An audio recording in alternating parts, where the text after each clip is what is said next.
Hello, this is Keith with the Trombone Shop at Trent Music, back with another mouthpiece review for you. And today we've got a mouthpiece, an artist model that's been on the market for a few years. We just haven't had a chance to talk about it yet, specifically the Schilke Iles artist model small shank mouthpiece. So, of course, Alex Iles has been a staple in the music industry, in the LA recording scene, for not to try and age, the great Mr. Iles, but he's really been a fixture, right? And just renowned for his playing, his versatility.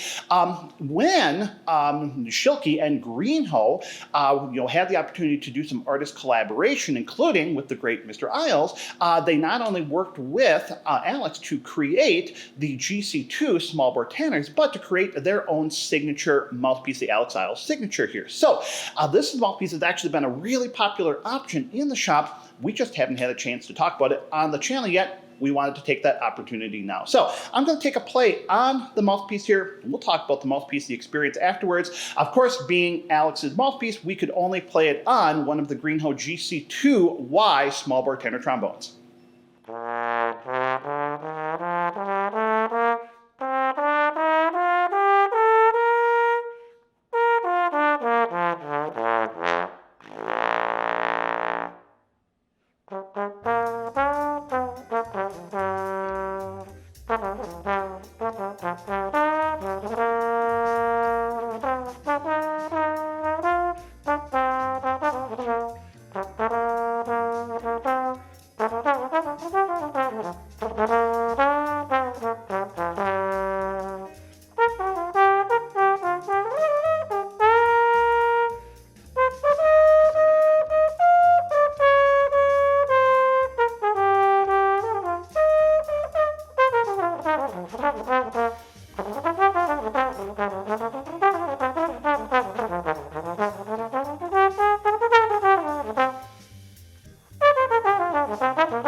Alex Iles, again, has been a fixture in the trombone community for a good number of years, renowned for their playing. Again, so many studio LA, recording credits, etc., and just an amazing player all the way around.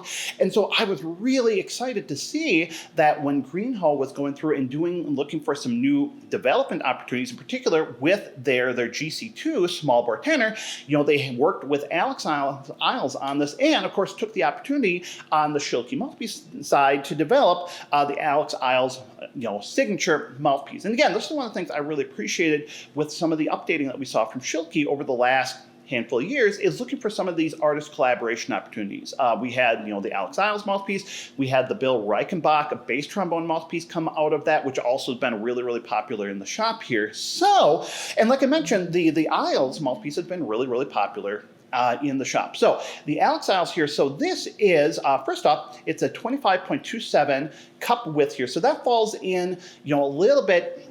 So Schilke describes it being between like their 47 and their 50. This falls in really close to, for example, like the Yamaha 48, for example, or the Lasky, and previously SC Sharp, but now the Lasky Michael Davis mouthpieces, which were 25.2 millimeters here. So it's kind of right in that really sweet, not quite a 7C, not quite a 6.5 range. Within all of that, it does have Schilke's signature kind of skeletonized blank there. The very, very visually recognizable when you see the blank here as well. Relatively deep cup, and it has kind of the Schilke semi-rounded rim on it, but with a really nice contour with it. So one of the things that we find with Schilke mouthpieces is that, compared to, for example, Bach, which tends to have a little bit more what I consider kind of a semi-rounded rim, the Schilke rims to me have always been just a little bit flatter. And then we can kind of keep going even further, kind of on the other end of the flat rim spectrum, we have, for example, the Dennis Wicks, although we're seeing kind of a growing proliferation of rim designs that are becoming a little bit flatter. That's maybe a conversation for another time here. But, what a lot of people like, the people who like a little bit flatter rim, they like the stability in the sound. Everything feels really locked in with it. Some people feel like if the rim gets too flat, they start to lose some flexibility with everything. Sometimes, especially depending on how they design the inside of the rim, a too flat rim can have a little bit of kind of a sharp edge on the inside, which some people find to be uncomfortable within that. Now, again, I've seen some tastes changing a little bit in some of these designs, but what I really like about the Iles here is that, it still has a little bit wider rim, a relatively wide rim, but not too wide. And I really like the outer contour. It's got a really nice kind of soft edge to it. The inner contour has a little bit of bite, but it's not too hard. And the other feature I really like about this is for being, again, kind of a deceptively shaped blank here, it has a pretty deep cup. I think it's a really nicely balanced cup. And so when I was playing this mouthpiece, really what I found, and maybe it's because it's matching up with the horn, especially a 500 bore horn, that kind of design, but I felt like it had a really nice balance of warmth to it. It wasn't like super dark and spread, but at the same time, it wasn't really narrow and bright and focused and edgy. I felt like it was a sound that had, a certain focused character to it, but I could still manipulate it, right? And so especially when we're doing I could write a book where I wanted something where, I could be articulate, I could be quick, I wanted a lot of flexibility. It handled that really, really well, but it never felt overly constrained within any of this, especially for me.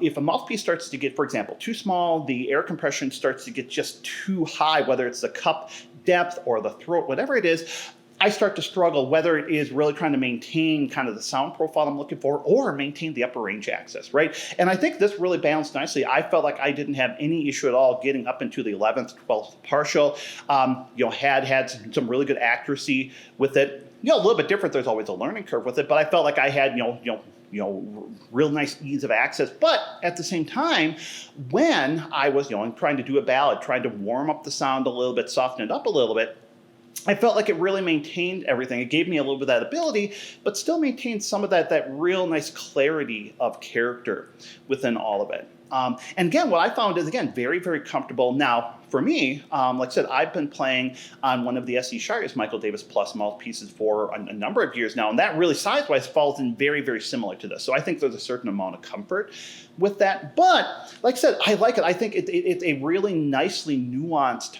mouthpiece. It has some real versatility to it, and again, I think that obviously speaks to the needs and the playing that Alex has brought to the table. I had the opportunity this fall to see Alex in a recital, playing a recital of all very classical repertoire, played all in small bore tenor, and it was amazingly nuanced. It was absolutely gorgeous. And so, like I said, I think it's the mouthpiece that really suits his playing, but I think, like I said, to me, just in general, I think it's a mouthpiece with a lot of versatility to it. And again, it's really nice to see kind of this ongoing evolution from Greenhoe, from Schilke. Their work can continue to remain relevant to our community. So if you have any thoughts about what you heard, what I talked about, what you heard in the playing, feel free to leave those in the comments. If you haven't already done so, consider subscribing to the channel, hitting that notification button when you see, we can let you know when we have new videos come out, and of course, hitting that like button for this video. You can find the Trombone Shop as well on Facebook, Instagram, and TikTok. As always, thanks for watching.